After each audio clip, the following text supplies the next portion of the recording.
Welcome. Thank you for having me. So who here has heard of the U.S. Digital Service? Raise your hand. Wow, not bad. Are you impressed by that? I'm always impressed when people have heard of us. It's very exciting.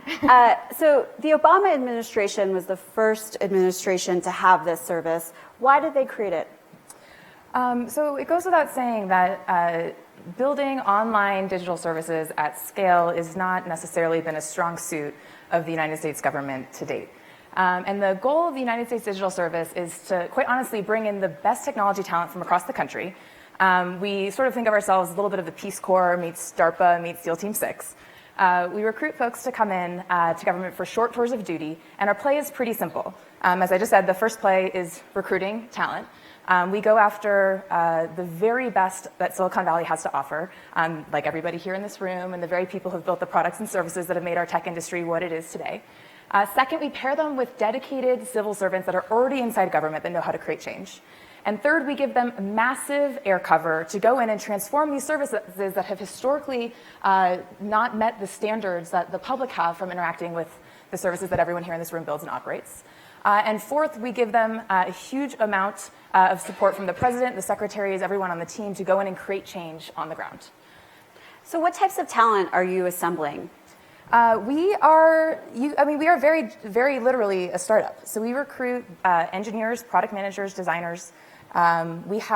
I always love to brag about our team because our team is so incredible. We have amassed some of the best tech team, I think, that you could probably find in the country, believe it or not. We have some of the top engineers from Google. We have some of the top engineers from Facebook. We have a lot of the engineering team that helped build Amazon into the scale that it is today. A bunch of people who took the Twitter infrastructure from the old school fail whale days to what it is now. It is just an incredible, incredible pool of talent. And we also recruit people from inside government who know how to get things done and navigate bureaucracy and hack through a lot of the red tape and processes that often hold back innovation and progress. I mean, top talent, especially engineering talent, they're treated very well in Silicon Valley with benefits and obviously a lot of pay. How do you get these people to move from Silicon Valley to DC? When we first started, rewinding, we're about to approach our 2-year anniversary. So when we first started this idea of launching USDS and building this kind of central hub of talent, we didn't know if it was going to work. And we had a hypothesis, which is that there were people with these very competitive skill sets across the country who maybe cared more about actually having an impact than just conversations around equity and paychecks and whatnot. And we thought maybe, just maybe, if we were lucky, we could get 12, maybe 20 people to come and join us. We today have 167 people working in the United States Digital Service, with many more who have come through and served. And I think the recruiting pitch is pretty simple.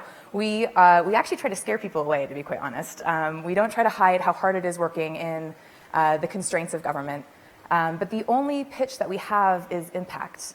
We promise that if you come to spend your time working at the United States Digital Service, you will be working with incredible colleagues, both inside government and on the United States Digital Service, on the most important mission-critical services that government offers. So everything from student loans to veterans benefits, helping streamline the IRS, and the promise we make is that your time will actually be spent on things that actually make a difference in the lives of people who need it the most. It's fair to say that the U.S. government isn't known to be the most innovative organization out there. What surprised you the most when you started working inside the government? That's a great question. I think, honestly, there is the perception that government is not innovative. And I think that that's actually not entirely true. We see throughout history periods of time where huge innovation comes out of government. Everything from ARPANET leading to the internet, the space programs, whatnot. There are moments where government can play huge roles in seeding incredibly innovative industries, and obviously this needs to be done in partnership with the private sector, which is where we are at our best as a country. But government has this incredible. It is such a platform for change that I think is often overlooked. I was at an event a few weeks ago, actually, and I was talking with an engineer, and he didn't know where I worked or that I was with the government. And he was so excited. He was like, I I was just talking, there's all these people from the government here, like top engineers that I used to know when I was working at Google and Facebook. And he's like, it's just so shocking. It feels like in my entire career, there were always two options. There was to go work in Silicon Valley or go work in academia. And he's like, for the first time, I feel like there's actually a third option to use my skill sets to make a difference. Do you think that's going to continue? I mean, we have seen in the past few years more of top engineering talent move to DC. You know, you've seen Megan Smith from Google, DJ Patil, a number of others. Is that going to be what the future looks like? I sure hope so. And I think that what we are proving is that there is a pent-up demand for people both in the private sector today who want to use their skill sets on these kind of projects, and also an obvious need inside government as well for this exact skill set to come in and help. And one of the secondary goals of what we're trying to accomplish, I mean, the first one is improving the services and making sure they actually meet citizen expectations. But one of the second goals we have is to help create a tradition of public service in the tech industry where there quite honestly hasn't been a strong tradition in the past. We see this today in all sorts of skilled industries, whether you look at medicine or the legal field or whatnot, where it can be a badge of honor to do your tour of duty in government. And what we are hoping to create is the same pathway and the same opportunity for folks like everyone in this room who understand how to build planetary scale digital services and help our government go through that same transition. So almost like a Peace Corps type of... Yeah, exactly. It's a service model. We're not asking everyone to come for years. We offer tours of duty as short as 3 months. It's a quick opportunity, which honestly fits in the sabbatical programs of most companies, and asking people to come in for a little bit and help. I can imagine, you know, there's no shortage of agencies and services that will want your help. How do you even decide which projects to pursue and which ones not to pursue? Yeah, that's a great question as well. We do have, there is a ton of demand across government because every single agency inside government has services that they provide online. And when you look at the size of these agencies, if you spin any of them out into the private sector, most of them are larger than Fortune 500 companies. And there are hundreds of those across government. So this is a massive, massive institution. And so when we look at how we actually choose projects, it's very hard. It's like picking between your favorite children because this help is needed everywhere. But the thing that we focus on the most is which services are going to create the largest amount of good for the largest number of people is our first criteria, is the impact one. The second is there a possibility, does it look feasible that we can actually move the boulder up the hill or downfield, whichever you want to say. And then the last criteria we look at is if we build something, say, for the VA, is there a potential to reuse that same code somewhere else at another agency? So we can start kind of leveraging the economies of scale and reuse a lot of these platforms. So those are the three factors we look at when choosing projects. What's been the most successful project in the past 2 years? Oh gosh, there's quite a few to talk through. I'll give you two different examples at agencies. One is we just had a few big releases at the VA, the Department of Veterans Affairs. So I'll run you through a little bit of those projects. And then we have some other really great examples of the Department of Homeland Security as well. They're two of my favorites to talk about. But so the VA, it goes without saying, I'm not breaking any news here, to say that the experience for veterans today of applying for benefits is very, very challenging. It's frustrating, it's cumbersome, and I believe it's not deserving of the service that veterans have provided our country and everyone here. Today, there is actually over 1,000 different websites and over 900 different call-in numbers, all owned and operated by the United States government, all with one objective, which is to help veterans get access to the benefits that they need. So obviously there's a lot of room to kind of come in and improve this work. So our incredible team at the VA is one of our older teams and has been making some very incredible partnerships with the dedicated civil servants and leadership already over at the Department of the VA. And last Veterans Day, we released for the first time a new website, a single website, not thousands, where veterans can actually get access to the benefits that they need the most. And it is a small work in progress. We are starting very small and working with the people who matter most in this conversations, which is the veterans themselves, which might sound obviously incredibly intuitive, but unfortunately that's not usually how software is built in government.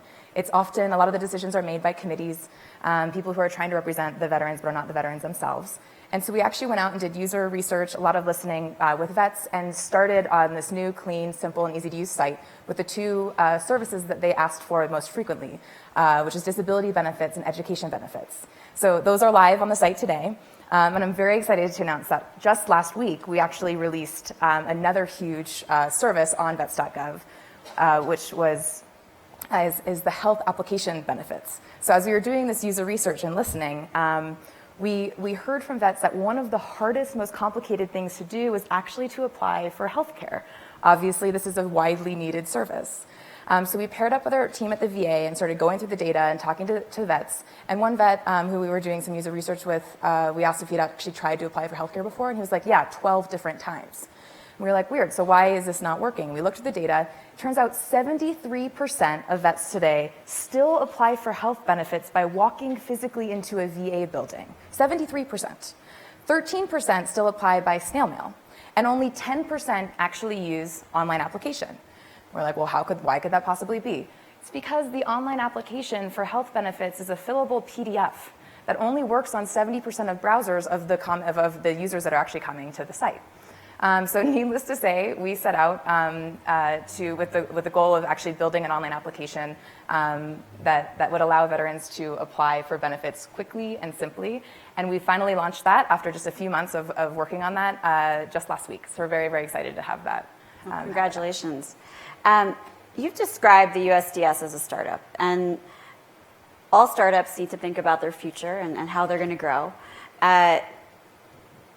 This future is going to, in the next 5 months, we're going to have a new president nominated, and Clinton has actually promised to make the USDS a permanent service in her administration. Do you expect the same from Trump? So unfortunately, I can't actually talk about the politics, given a bunch of laws and whatnot. But what I can say is one of the surprises and the things that I think I've, at a personal level, been most excited about the outcome of our team is how much bipartisan support that we've actually been generating to date. And it's this really incredible thing to see in DC right now that we can both simultaneously help improve access to services for people who need it the most, while also saving a lot of money and making these services much more efficient. So we've been getting a ton of support from our Republican partners on the Hill. We have actually, this is kind of wonky inside baseball stuff for DC, but we have received almost our entire appropriations request for the last 2 years, which is not a common thing. So spell that out in with that basic, what we see, so the way that we see that is as a very strong endorsement from our Republican partners that this is the direction that we need to be heading when it comes to building services online. This is a rough analogy, but I kind of like to think of it like the military. You can debate all day long when and how the military should be used. That is politics. But there should be no debate that when the military is deployed, it should work. And it's kind of the same with our tech infrastructure. We could debate services and who should get them and how that works, but there's no debating that once that's decided and the laws are passed, that they should not work because of tech infrastructure. And that is, I think, actually a fundamental disservice to our democracy when government's failures are in implementation and not in the ideas that we have as a country. Let's say if there is obviously there will be a new president coming in. How would they measure the success of the service over the past 2 years? What are the benchmarks you're aiming for? Yeah, so I think one of the reasons why we have the first criteria being the highest impact is it means that we are spending our time working on services that are the most mission critical to government. Meaning, like I said, veterans benefits, immigration, student loans, the IRS. These are services that, again, set the politics aside, are going to exist in the future. They have existed for decades in the past. And we have this huge opportunity to optimize the results that we're getting from them. And our belief is that if we keep continuing to deliver results like we have been at VA and DHS and all these other places, it will be incredibly hard for the next president to also not need this set of tools and to need this tool belt in running a country. I think as we have kind of spent a little bit of time talking about this conference this morning, it is incredibly hard to run a large enterprise today if you don't value or prioritize technology. This is something that needs to have a seat at the table these days. And the same goes for running a country. This is a skill set that we are going to continue to need regardless of who is in the Oval Office. What's the USDS's biggest challenge? That's a fantastic question. I think one of the largest challenges that we have is figuring out how to, I think it's one of the biggest opportunities that we have as well, is figuring out how to really scale the teach as you transform motto that we have with our team, which is going in and actually doing whatever it takes to transform these services, which quite honestly, we're actually taking a lot of the disruption models that we see.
We actually, some of the people that we work with there, another team inside the agency has started shifting to Agile from Waterfall, all because they were witness to the projects that we worked on together. That's a software development. Oh yes, sorry. So Agile development is very commonplace in the private sector. Breaking projects into much smaller, like 2-week sprints, which decreases the risk surface area. And Waterfall is another classic development model, which is what is the government's favorite brand.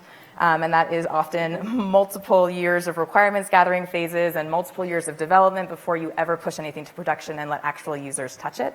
And so this is one of the big cultural as well as software transformations that we're trying to usher in, which is actually shifting from this big monolithic long scale processes into these much smaller, quicker, agile development methodologies, because they actually reduce risk in a huge way, and deliver better results for at a lower cost.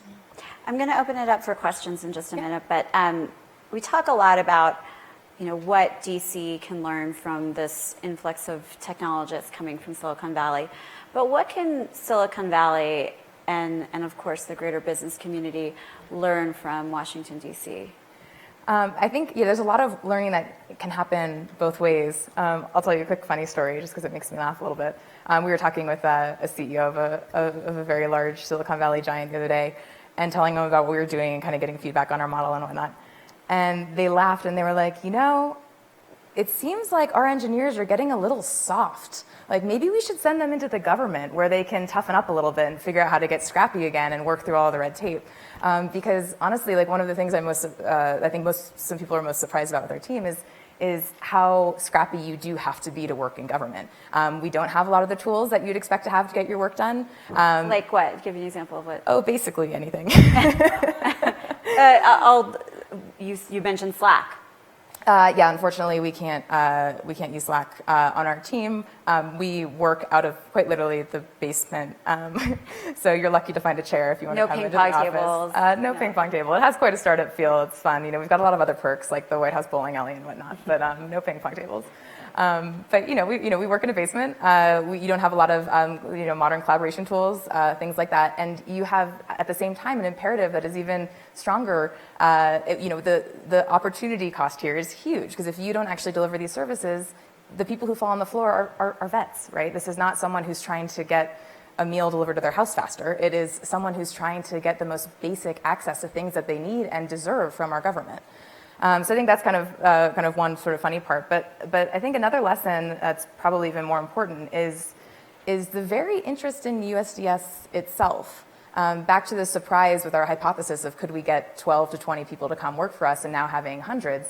I think that this is starting to show that there is a pent-up demand in metaphysical Silicon Valley to actually use these incredibly valuable, incredibly important skill sets on things that matter. And the question to everyone here in this room and for all of us is, how do we have this wildly innovative industry that's breaking every single barrier? How do we also make sure that this is helping hold up our society and our culture? And I don't mean that necessarily in like, let's whitewash all of the startups to be saving the world and, you know, my new almond bra sizing application is the front wave of feminism. But rather, how can we encourage all of our employees and all of engineers, product managers, designers to spend a couple months a year working on things that matter, giving back to the community, whatever that looks like, whether that's a tour of duty at USDS or not. And I encourage everyone to kind of think about how we can do that together as an industry. Great. I'd love to open it up for questions. If anyone has one for Haley. There's one right here. I just wanted to ask what your next target would be, ideal target for disruption. And please say the DMV. Well, unfortunately, the DMV is actually operated at state level, and we do the federal level. I think that is actually one of the next big areas that we have some work to do and figure out how we can take this innovation down to the state level. That there are a ton of incredible organizations, one particular called Code for America, who's started by one of my favorite people ever, Jen Polka, that is doing that exact innovation at the state level. Do you work with state? Have you, in the past 2 years, have you done anything with state? We have our hands pretty full at the federal level, so USDS stays focused there. We do have a sister agency inside at the federal level called 18F. They are housed inside the General Services Administration, and they are actually doing a lot of work with states as well. So if that's something you're interested in, you can still come and serve on that. Hi, my name is Liz, and I spent the last 4 years in product management at LinkedIn. So I was curious to hear more about your hiring process and why you opted for the 3-month sabbatical, given it typically takes a lot longer to ship a meaningful, scalable product. That's a great question. And one of the things that we're actually very excited about with our team is the amount of time that we've spent on the hiring process and the kind of output and quality of people that it's generated. I forgot to mention our team is also over 50% women, and our diversity numbers are very high as well, and which is something we're very proud of, and something that is kind of integrated through the hiring process. The 3-month, we've gotten the hiring time. If anyone's familiar with government, you've probably heard it takes sometimes 1.5 years to get your job offer. We have gotten that down to about a month. If you're interested in applying, the turnaround time is rather fast. And we set up everything in a very modular deployment way. So what I mean by that is our teams are very, very, very small. We keep them small by design. And so it's usually a few engineers, a designer, UX, and a product manager on each team. And we have a lead as well who's kind of warming up the agency there. So because this model is very small, we were able to have people who are already there working on the project and have people come in for 3 months and jump into a team that's already moving and then cycle out if they need to. So we've found a huge amount of success in that 3-month milestone. And actually, I shouldn't tell you this because it's one of our secret facts here. We care very much about the retention rate of people who come, and we see, I'll just say, let's put it over 60% of people who come for 3 months decide to stay on for longer, which we show as an indicator that the 3-month model works. Is that a model that you learned from a Silicon Valley company or another company, or is that something you developed in-house? We developed it actually over time. We kind of evolved to that. We started first with 2 weeks. We did sprints to see if we could even, in that short period of time, deliver something that an agency would find valuable. And so we started doing these, we call them discovery sprints, where we'd go in, do deep dives with the agencies, and issue reports on how we could actually start changing the services, and those proved very valuable. So then we, because we had so much interest in people coming in, we actually realized we could increase that to 3 months, and that was kind of the sweet spot of being able to get as much return on that time for the actual individual, as well as impact on the project. So we're not sure if your tenure will end, but what's next for you, once the administration transitions? I have no idea yet. I'm very heads down on making sure the transition goes smoothly and have our hands very full with an incredible growing team right now. But I can say that I'm a presidential appointee, so I lose my job, technically speaking, on January 21st unless I'm reappointed. But I'm planning on making sure, staying around as long as I can, or as long as is needed to make sure the transition goes smoothly, which we have every indication and every amount of faith right now that it will. Well, Haley, thank you so much for your time. Yes, thank you for having me.